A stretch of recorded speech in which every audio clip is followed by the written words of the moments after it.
Hello everyone, welcome back to ಅರ್ವಿ ಕ್ಲಾಕ್ಸ್ Kannada YouTube channel. ಈ ವಿಡಿಯೋ ಬಂದು ನಾನು ಸಂಡೇ ತಗೊಂಡಿರೋಂಥ ವೀಡಿಯೋಸು. ಸಂಡೇ ಬಂದು ನಾವು ಟೆಂಪಲ್ಗೆ ಹೋಗಿದ್ದು. ಅರ್ಲಿ ಮಾರ್ನಿಂಗ್ ಬೇಗ ಎದ್ದು ನಾವು ರೆಡಿಯಾಗಿ ಮನೆ ದೇವ್ರಿಗೆ ಹೋಗೋಣ ಅಂದ್ಬಿಟ್ಟು ಪ್ಲ್ಯಾನ್ ಮಾಡ್ಕೊಂಡ್ವಿ. ಸೊ ಹಿಂದಿನ ದಿನವೇ ಪ್ಲ್ಯಾನ್ ಮಾಡಿದ್ರಿಂದ ಬೇಗ ಎದ್ದು ರೆಡಿ ಆದ್ವಿ ಎಲ್ಲರೂ. ಇನ್ನು ನಾನು ಮತ್ತು ನಮ್ಮ ಸಿಸ್ಟರ್ ತುಂಬ ಕ್ಲೋಸ್ ಆಗಿರ್ತೀವಿ. ಸೊ ಅವ್ರೇನು ವೇರ್ ಮಾಡ್ತಾರೋ ನಾನೇನು ವೇರ್ ಮಾಡ್ತೀನೋ ಅದನ್ನು ಮುಂಚೆನೇ ಮಾತಾಡ್ಕೊತೀವಿ ಎಲ್ಲಾದರೂ ಹೋಗಬೇಕಾದ್ರೆ. ಸೊ ನಾವೇನು ವೇರ್ ಮಾಡ್ತೀವಿ ಕೂಡ ಅದನ್ನು ಕೂಡ ಪ್ಲ್ಯಾನ್ ಮಾಡ್ತೀವಿ. ಸೊ ತುಂಬ ಅಂಡರ್ಸ್ಟ್ಯಾಂಡಿಂಗ್ ಇದೆ ಅಂತಲೇ ಹೇಳ್ಬೋದು ನನ್ನ ಮತ್ತು ಅವರ ನಡುವೆ. ಹಾಗೆ ಹೋಗ್ತಾ ಮಕ್ಕಳ ಜೊತೆ ಆರಾಮಾಗಿ ಮಾತಾಡ್ಕೊಂಡು ಎಂಜಾಯ್ ಮಾಡ್ಕೊಂಡು ಹೊರಟ್ವಿ.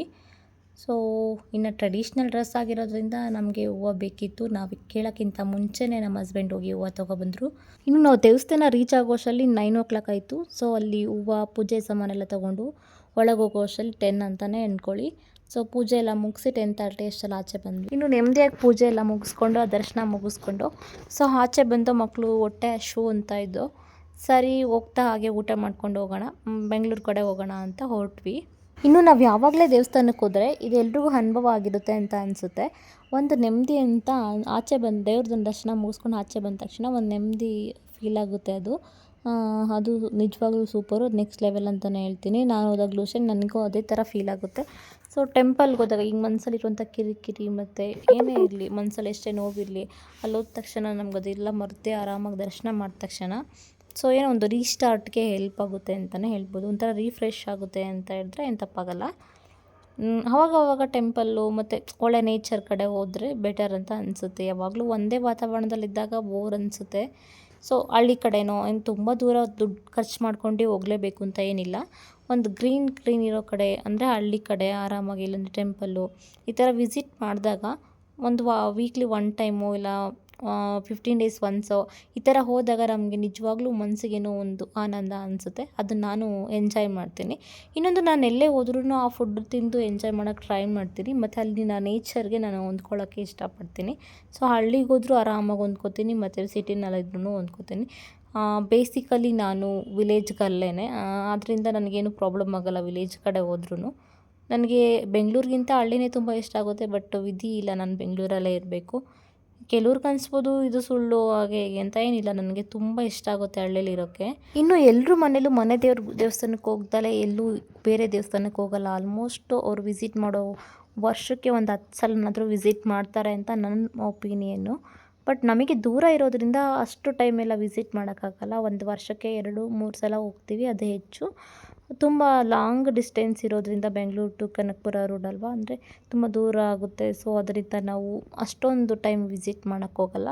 ಸೊ ಹೋದರೆ ಆರಾಮಾಗಿ ಒಂದು ಸಲ ಹೋಗಿ ಆರಾಮಾಗಿ ಪೂಜೆಯನ್ನು ತುಂಬ ಚೆನ್ನಾಗಿ ಮಾಡಿಸ್ಕೊಂಡು ಬರ್ತೀವಿ. ಸಾರಿ ಮತ್ತು ಮಡ್ಲಕ್ಕಿ ಮತ್ತು ಹೂವು ಹಾರ ಇದೆಲ್ಲ ತೊಗೊಂಡೋಗಿ ಆರಾಮಾಗಿ ಪೂಜೆ ಮಾಡಿಸ್ಕೊಂಡು ಬರ್ತೀವಿ. ಇನ್ನು ಹತ್ತಿರದಲ್ಲೇ ಇದ್ದರೆ ನಾವು ಮಂತ್ಲಿ ಒಂದು ಸಲ ವಿಸಿಟ್ ಮಾಡ್ತಿದ್ವೋ ಏನೋ. ಬಟ್ ತುಂಬ ದೂರ ಇರೋದ್ರಿಂದ ನಾವು ಯಾವಾಗಲೂ ಹೋಗೋದಕ್ಕಾಗಲ್ಲ.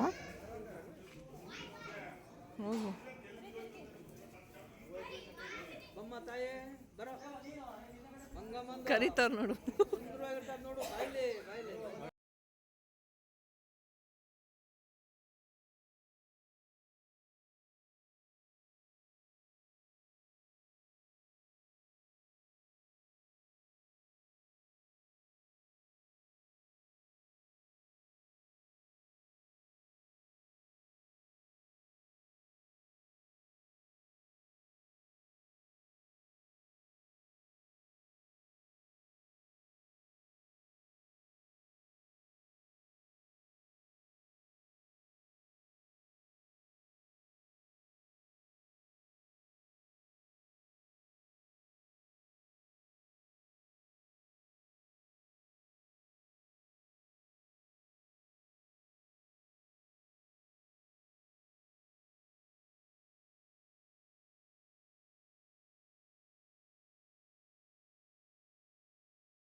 ಹಾಂ ಕೊಡ್ತೀನಿ ನಡೀರಿ ದಿನ ಇಟ್ಕೊಂತೀವಿ ವಿಜಯ್ ಏಯ್ ಬರಲ್ಲ ಅವ್ರಿಗೆ ಇದು ಇಟ್ಬಿಡಿ ದೊಡ್ಡದು ಹಾಂ ಅದು ಇಟ್ಬಿಡಿ ಹಾಂ ರನ್ ಆಗ್ತದೆ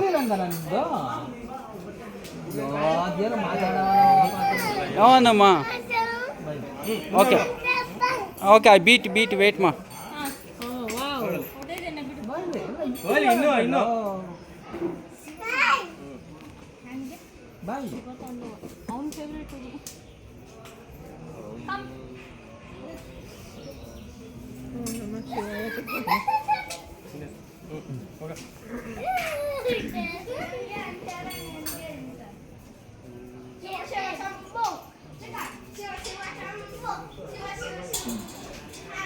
ನಿಲ್ಲಿಸ್ಕೊಂಡೆ ವಿಜಯ್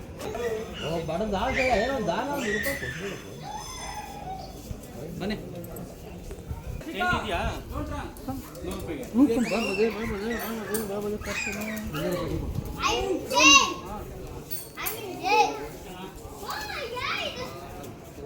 ಅಷ್ಟೊಂದು ಇಷ್ಟ ಜೈಲಲ್ಲಿ ಅವ್ರ ಹತ್ರ ಇದು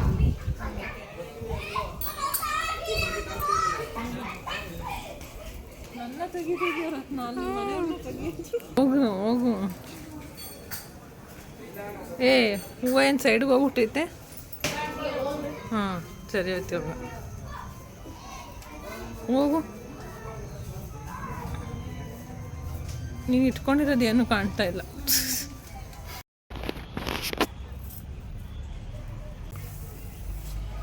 ಜೊತೆಲಿ ಹೋಗಿ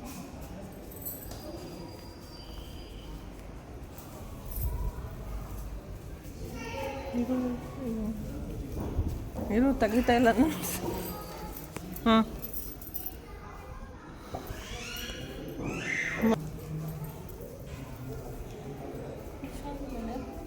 ಹಾಂ ನೋವಿ ಹಾಂ ಡೋಂಟ್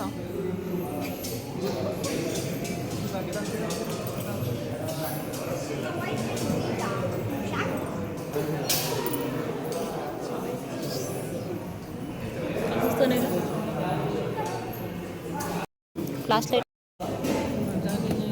ಸಿನಿಮಾ ಗೆಟಪ್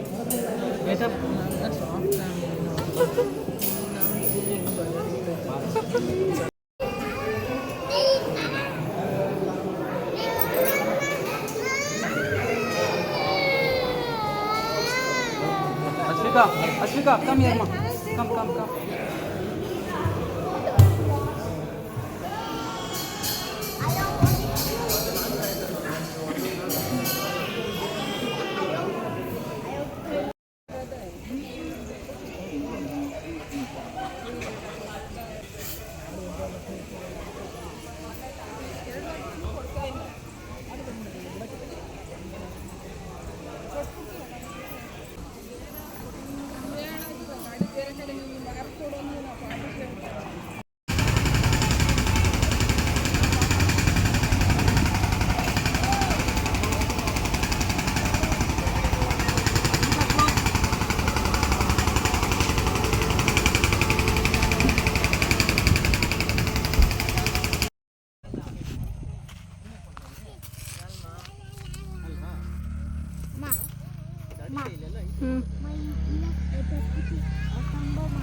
ಇನ್ನು ಫ್ರೆಂಡ್ಸ್ ದೇವಸ್ಥಾನದಿಂದ ಆಚೆ ಬಂದಮೇಲೆ ಸ್ವಲ್ಪ ದೂರ ಹೋಗಿ ಅದಾದಮೇಲೆ ಅಲ್ಲಿ ನಿಲ್ಲಿಸ್ಕೊಂಡು, ಯಾಕಂದರೆ ಅಲ್ಲಿ ತುಂಬ ಗ್ರೀನ್ ಇತ್ತು, ಹಾಗೆ ಅಲ್ಲಿ ಒಂದು ಸ್ವಲ್ಪ ಬೆಟ್ಟ ಅದೆಲ್ಲ ಕಾಣಿಸ್ತಾ ಇತ್ತು. ಸೊ ಹಾಗೆ ಫೋಟೋ ವೀಡಿಯೋಸ್ ತಗೊಳ್ಳೋಣ ಅಂದ್ಬಿಟ್ಟು ಅಲ್ಲೇ ನಿಲ್ಲಿಸ್ತು. ಸೊ ಮುಂದೆ ಹಾಗೆ ನಡ್ಕೊಂಡು ಹೋಗಿ ಎಲ್ಲ ಹಸುಗಳು ಎಲ್ಲ ಇತ್ತು. ಸೊ ಅದನ್ನೆಲ್ಲ ವೀಡಿಯೋಸ್ ಎಲ್ಲ ತಗೊಂಡು ಅದಾದಮೇಲೆ ಹೊರಟ್ವಿ ನಾವು. ಸೊ ಹೊಟ್ಟೆ ಹಶ್ವಾಗಿತ್ತು ತುಂಬ. ಅರ್ಲಿ ಮಾರ್ನಿಂಗೇ ಮನೆ ಬಿಟ್ಟಿರೋದ್ರಿಂದ ಮಗಳಿಗೂ ಹೊಟ್ಟೆ ಹಶ್ವಾಗ್ತಿತ್ತು, ಹಾಗೆ ನಮಗೂ ಹೊಟ್ಟೆ ಹಶ್ವಾಗ್ತಿತ್ತು. ಹೋಗ್ತಾ ಹಾಗೆ ಒಂದು ಹೋಟೆಲ್ ಹತ್ರ ನಿಲ್ಲಿಸಿದ್ರು. ಟಿಫನ್ ಮಾಡಿ ಅಲ್ಲಿಂದ ಹೊರಟೋ ನಾವು. ಹೋಗ್ತಾ ಮತ್ತೆ ಪ್ಲ್ಯಾನ್ ಆಯಿತು. ಸೊ ಇನ್ನೊಂದು ದೇವಸ್ಥಾನ ಇದೆಯಲ್ಲ ಮನೆ ದೇವ್ರದ್ದು, ಅಲ್ಲಿಗೆ ಹೋಗೋಣ, ಅದು ಮುನೀಶ್ವರ ಟೆಂಪಲ್, ದೊಡ್ಡ ಆಲ್ಮರ, ಅಲ್ಲಿಗೆ ಹೋಗೋಣ ಅಂತ ಅಂದ್ಕೊಂಡು. ಸೊ ಹೋಗ್ತಾ ಪ್ಲ್ಯಾನ್ ಎಕ್ಸ್ಟೆಂಡ್ ಆಯಿತು, ಯಾಕಂದರೆ ನಾವು ಅಲ್ಲಿ ಊಟ ಮಾಡಬೇಕಾದ್ರೆ ತುಂಬ ಟೈಮ್ ಸ್ಪೆಂಡ್ ಮಾಡ್ತಿದ್ವಿ. ಸೊ ಹೋಗೋದ ಬೇಡವಾ ಅನ್ನೋ ಡೌಟಲ್ಲೇ ಇತ್ತು. ಫೈನಲಿ ಇನ್ನೇನು ಬೆಂಗಳೂರು ರೀಚ್ ಆಗಬೇಕು ಅಷ್ಟರಲ್ಲಿ. ಸೊ ಮತ್ತೆ ಪ್ಲ್ಯಾನ್ ಚೇಂಜ್ ಮಾಡಿ ಮತ್ತೆ ಅಲ್ಲಿಗೆ ಹೋದ್ವಿ ನಾವು, ದೊಡ್ಡ ಆಲ್ಮರದ ಮುನೀಶ್ವರ ಟೆಂಪಲ್ಗೆ.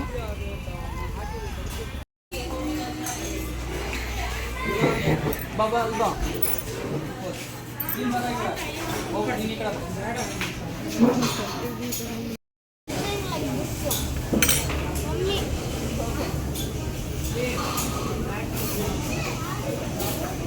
ಚಿಕ್ಕಮ್ಮದೇ ವಿಡಿಯೋ ಮಾಡು ಅಂದಿದ್ದು. ಚಿಕ್ಕಮ್ಮ ವಿಡಿಯೋ ತಿನ್ನ.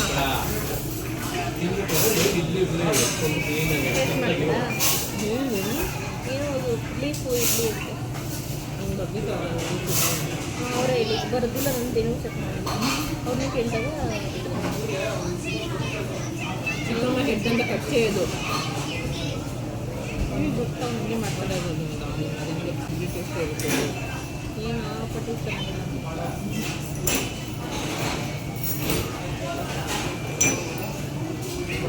ಫಿನಿಶ್. ಕ್ರಿಶ್ಚಿಯನ್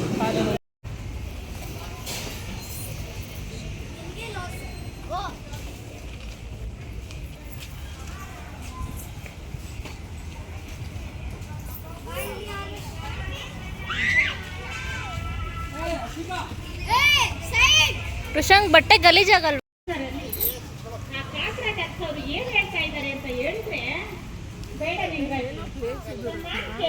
ಚೆನ್ನಾಗಿದೆಯಲ್ಲ. ನನ್ನ ಬಾಳಿಗೆ ಎಗೆಯಾಗಿ ಬಂದಳೆನ್ನು ನಿಂಗ್ರಾಜಮ್ಮ ತುಮಾರ.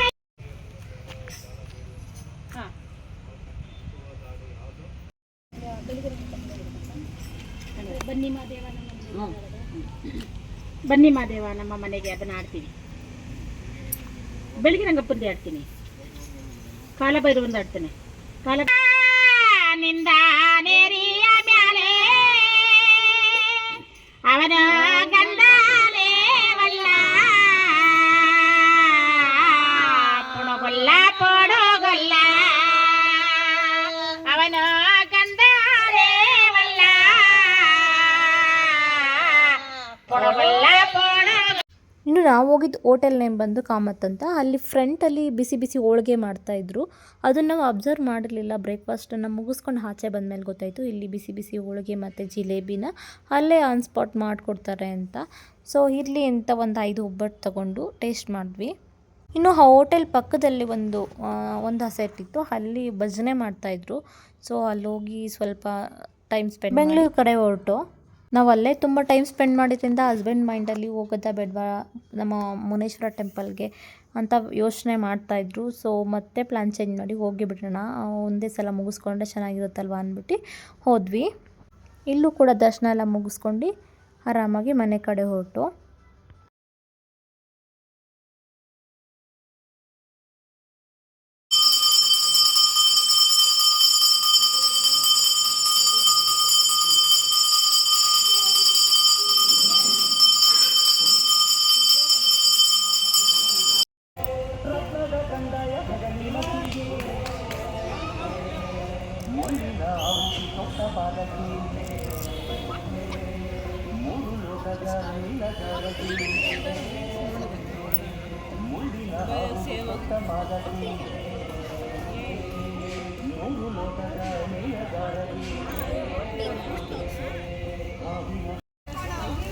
ಆಯ್ತು ಬಿಡು ಸಾಕು.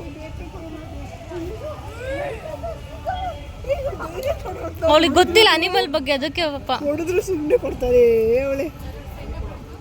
ಕೃಷಂಗ್ ಬೇರೆ ಹತ್ರ ಹೋಗು, ಬಿಡಂತದ್ಕೆ ಅದಕ್ಕೆ ಜಾಸ್ತಿ ಆಗಿದೆ, ಅಲ್ಲೋಗಿ ಮುಂದೆ ಹೋಗು. ಹಾಂ ಅದು ಕೊಡು ಪಾಪ. ಒಂದಕ್ಕೆ ಎಷ್ಟು ಕೊಡ್ತೀರಾ? ಅದಕ್ಕೆ ಇಷ್ಟ ಅಂತ ಬಿಡಿ, ಇಸ್ಕೊಂಡು ತಿಂತೈತೆ. ಭಯನೂ ಆಗ್ತೈತೆ. ಭಯ ಇಲ್ಲ, ಕಚ್ಕಿಸ್ಬಿಡ್ತು, ಎತ್ಕೊಳ್ರಿ. ಏನಾಯ್ತು ಪ್ರಾಬ್ಲಮ್ ನಿಂಗೆ ಇವತ್ತಾ? ಕೋಳಿ ಕಟ್ ಮಾಡೋರಾ? ಹಾಂ, ಕಟ್ ಮಾಡಿದ್ಕೆ ಏನು ಪ್ರಾಬ್ಲಮ್ ಆಯಿತು?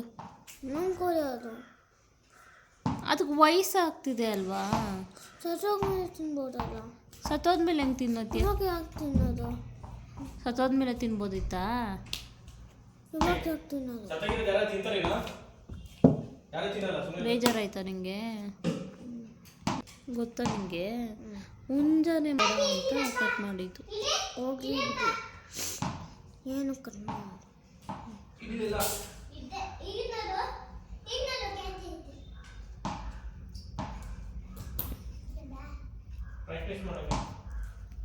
What can I do now?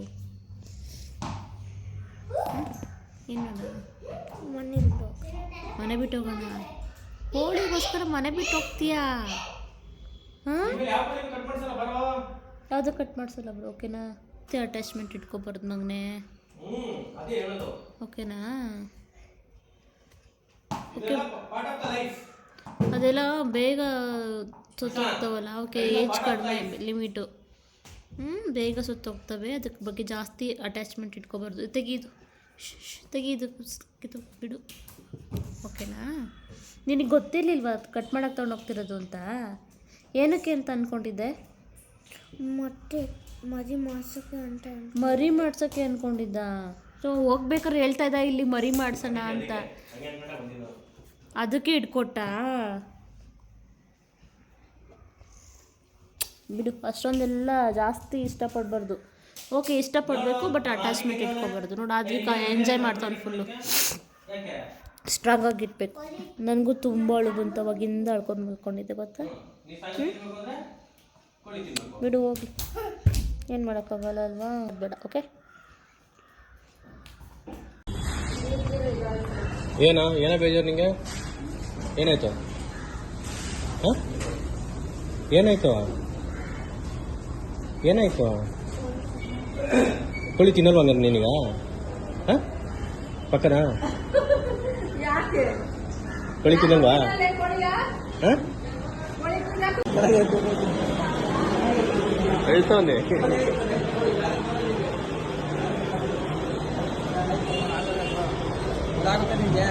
ನಾನು ಅದೇ ಇಟ್ಕೊಡ್ತೀನಿ ನೋಡು. ನಾಳವನಾ ಅದು ಕೊಡ್ತೀನಿ ಬಿಡು. ಅದು ಮುಂಚೆನೆ ಸೇಮ್ ನಿಮ್ಮ ಮುಂಚೆ ಥರನೇ ಇಟ್ಬಿಡು.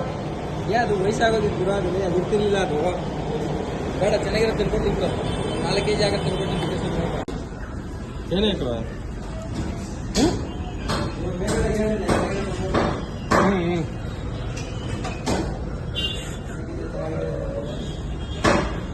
ಏನಾಯ್ತಾ?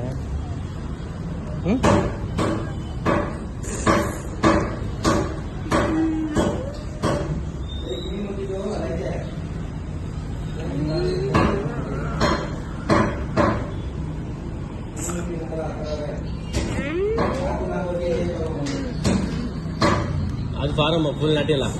ಹಾಂ, ನಾಟಿನಾ? ಹಾಂ, ಹೌದಾ? ಎಷ್ಟು ಕೆ ಜಿ? ಬೀಸ್ ಲೆಕ್ಕನಾ? Okay, fighter ಕೋಳಿನಾ?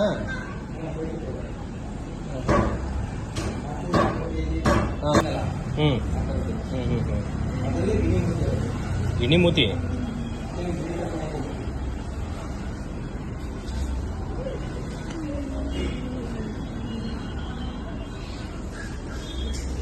ಆಗೋಯ್ತು, ಪೀಸ್ ಆಗೋಯ್ತು.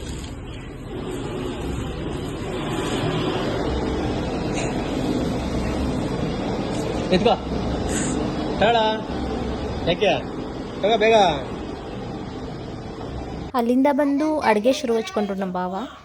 ಇನ್ನೊಂದು ವಿಷಯ ಏನಂದರೆ, ನಮ್ಮ ಮನೇಲಿ ಒಂದು ಕೋಳಿ ಸಾಕಿದ್ದು. ಸೊ ಅದನ್ನು ಕಟ್ ಮಾಡಿಸ್ಕೊಂಡು ಬಂದರು ಅಂತ ನನ್ನ ಮಗ ತುಂಬ ಫೀಲ್ ಮಾಡ್ಕೊತಿದ್ದ. ಸೊ ಇವತ್ತಿನ ವೀಡಿಯೋಸ್ ಇದಾಗಿತ್ತು guys. Thank you for watching guys. For more videos. ಹಾಗೆ ಇನ್ನೂ ಯಾರೆಲ್ಲ ವಾಚ್ ಮಾಡ್ತಾ ಇದ್ದೀರಾ ಸಬ್ಸ್ಕ್ರೈಬ್ ಮಾಡ್ದಲೆ ಪ್ಲೀಸ್ ಸಬ್ಸ್ಕ್ರೈಬ್ ಮಾಡಿ ಅಂತ ಕೇಳಿ. Thank you all.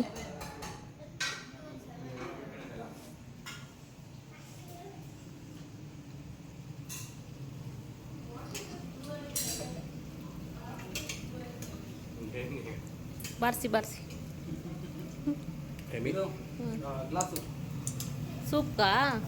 ಇಲ್ಲೇ ನೋಡಿ ಗ್ಲಾಸ್ ಕಬಾಬ್. ಅದು ಆಯಿಲ್ ಅಲ್ಲ, ಅದು ಮತ್ತೆ ಕಾಲಲ್ಲಿ ಇರೋದು ಬಿಟ್ಕೊಂಡು ಮತ್ತೆ ಆಯಿಲ್ ಅದಕ್ಕೆ ಹಾಕಿಲ್ಲ ಜಾಸ್ತಿ. ಆಯಿಲ್ ಅನ್ಕೊಂತೀರಾ? ಓ ಹೌದಾ, ಕಾಲಲ್ಲೇ ಬಂದಿರೋದು.